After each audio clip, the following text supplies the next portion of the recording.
কিছু মানুষকে পাবেন যারা আপনাকে ভাঙতে ভাঙতে একেবারে গুঁড়ো করে ফেলবে এবং আপনি যখন ভেঙে নিজেকে নতুন করে তৈরি করবেন তখন আর সেটা তার সহ্য হবে না, সেটা তার ভালো লাগবে না, তখন উল্টো আপনাকেই সে ব্লেম করতে থাকবে। তো হ্যালো ভিউয়ার্স, আসসালামু আলাইকুম, this is Shila and welcome to my page.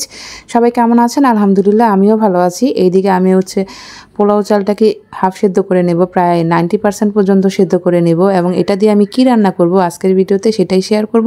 আশা করছি পুরো ভিডিওটা জুড়ে আপনারা আমার সাথেই থাকছেন এবং যে যেখান থেকে আজকের ভিডিওটা দেখছেন অবশ্যই কমেন্ট করে জানাবেন। পরিমাণ মতো তেলে পেঁয়াজ ভেজে নিয়ে ডিম দিয়ে দিলাম টমেটো সস, তারপর গাজর কুচি, মটরশুঁটি ফ্রোজেন ছিল, এগুলোকে আমি সুন্দর করে ভেজে নেব। তো আমি আজকে ফ্রাইড রাইস রান্না করছি। আসলে রমজান মাসে ইফতারিতে আজকে যা যা রান্না করছি সেগুলোই আপনাদের সাথে শেয়ার করছি। আমি খুব একটা ভাজা পোড়া করি না, প্রথম কিছুদিন করি, তারপর থেকে আর কিছুই করি না। তো কয়েকটা কাঁচামরিচ কেটে দিয়ে দিয়েছি। এবার দেখে নিলাম যে গাজরটা কি কমপ্লিটলি সিদ্ধ হয়ে গিয়েছি। এবার 90% সিদ্ধ হয়ে যাওয়া পোলাও চালটা এখানে দিয়ে তারপরে আমি জাস্ট মিক্সড করে নিব, তাহলে কিন্তু ফ্রাইড রাইস রান্না হয়ে যাবে। আর এই রান্নাটা খুব একটা সময় লাগে না। এখানে দিয়ে দিলাম পরিমাণ মতো সয়া সস। চাইনিজ এই আইটেমগুলো রান্না করতে কিন্তু সময় লাগে না এবং খেতে অনেক মজা, আর আমার বাচ্চাদের তো অনেক পছন্দের। তো আমি এখানে ফ্রাই করে নিব। চিকেনগুলোকে একটু কেটে নিয়েছি মাঝখান দিয়ে, তারপরে এখানে হলুদ গুঁড়ো, মরিচ গুঁড়ো, ধনিয়া গুঁড়ো, মানে সব ধরনের গরম মশলা পাউডার, জিরার গুঁড়ো সব কিছু দিয়ে দিচ্ছি। তো এই চিকেন ফ্রাইটা ঘরোয়া স্টাইলে করা এবং খুবই টেস্টি হয়েছিল মাশাআল্লাহ। আর কালারটা দেখতে পারবেন ভিডিওর শেষের দিকে কি পরিমাণ সুন্দর হয়েছিল। পরিমাণ মতো লবণ দিয়ে দিলাম। সব ধরনের ঘরে যে ধরনের মশলা থাকে সেটা দিয়ে আসলে আমি এটা রান্না করব। খুব বেশি আহামরি কিচ্ছু দিব না, আর অনেক বেশি ঝামেলার কিছুই নাই। খুবই সিম্পল ওয়েতে রান্না করা। এটা আমি ম্যারিনেট করে রেখে দিয়েছিলাম কিছুক্ষণ। তো এখন দিয়ে দিচ্ছি সয়া সস আর টমেটো কেচাপ।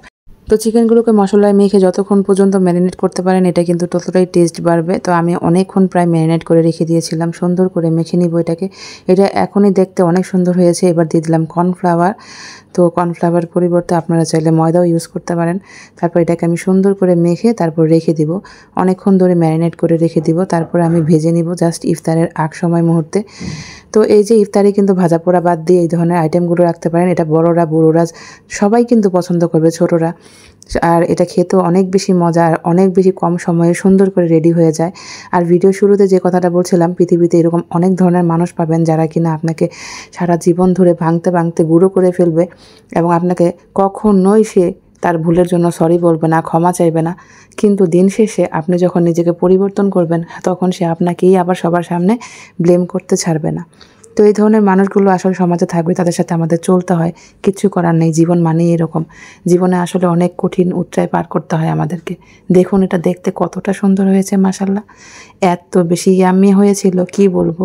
এটা দেখতে যেমন সুন্দর হয়েছিল, এটা খেতেও কিন্তু খুবই মজা হয়েছিল। তো আপনারা চাইলে ইফতারে কিন্তু এই ধরনের আইটেমগুলো রাখতে পারেন।